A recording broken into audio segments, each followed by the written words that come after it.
Well, Satan must be scraping the ice off his windshield right now because it's a cold day in hell, my friends. Action heroes Arnold Schwarzenegger and Sylvester Stallone, television actors Kelsey Grammer, Roseanne Barr, and Mayim Bialik, movie stars Minnie Driver and Seth Rogen, talk show host Bill Maher, film directors Eitan Cohen and Ivan Reitman, supermodel Kathy Ireland, and singer Ziggy Marley, son of I Shot the Sheriff himself, have all just called Islam an ideology of hatred and genocide. And they might not even know that they did it. But that's what I'm here for.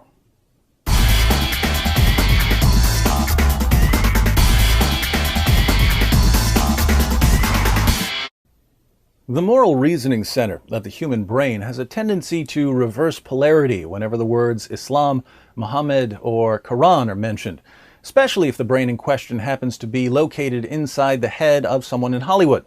You can perform an experiment to verify this.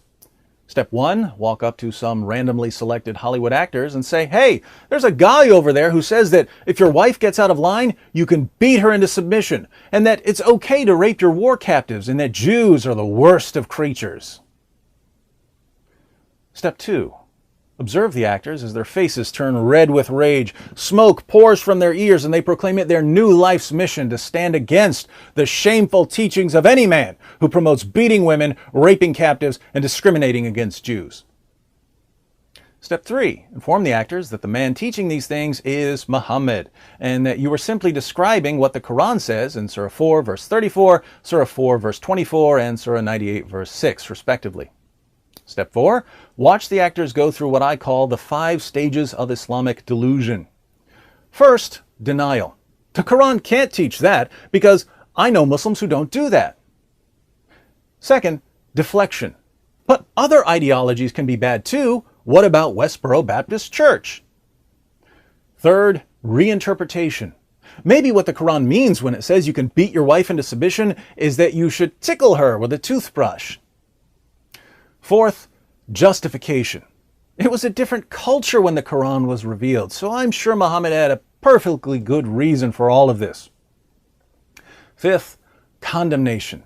You're a racist, hate-mongering, Islamophobic bigot for questioning the noble teachings of Muhammad. There's a pretty straightforward reason for this 5-stage reaction. You see, most people in the West regard things like beating women or raping captives or racism as violations of moral absolutes.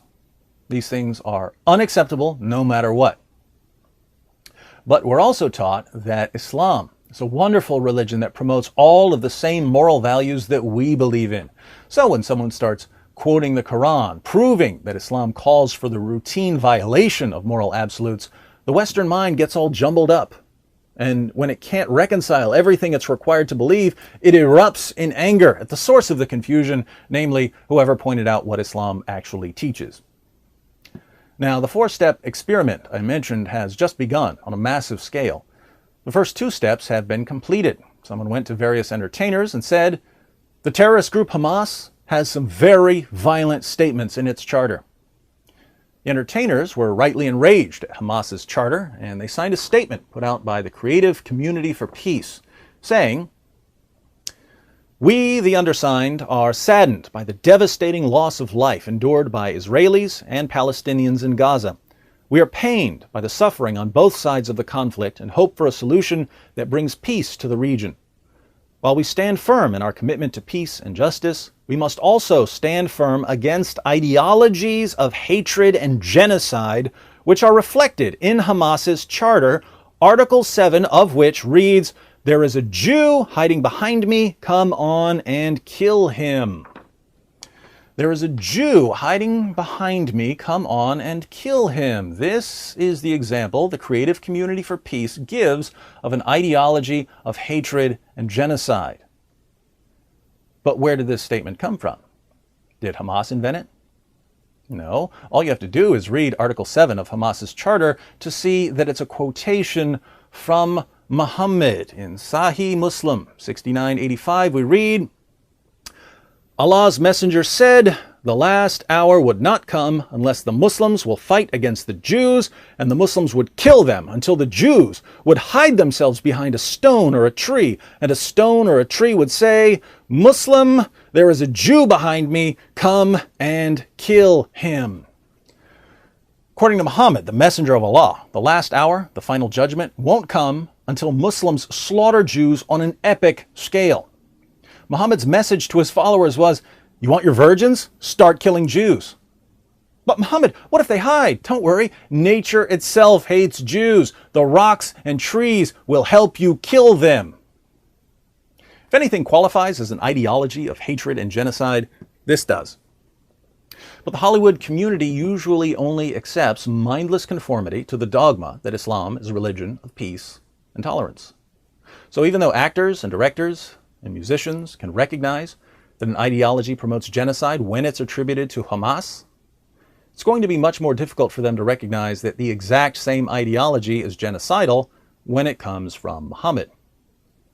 So now, with this video, we're moving on to step 3 of our social experiment.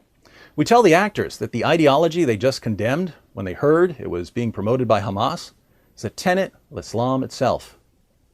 People who signed the document, and there are already around 200, will either be consistent and say, well, if Islam teaches these things, then Islam is an ideology of hatred and genocide.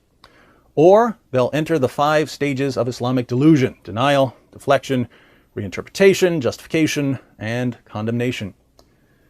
If they take the latter route, I'll once again be labeled a bigot and an Islamophobe for pointing out the obvious, namely that people immediately recognize how violent Muhammad's teachings are as long as they don't know that they're Muhammad's teachings. Based on experience, I suspect that Hollywood will choose the path of delusion.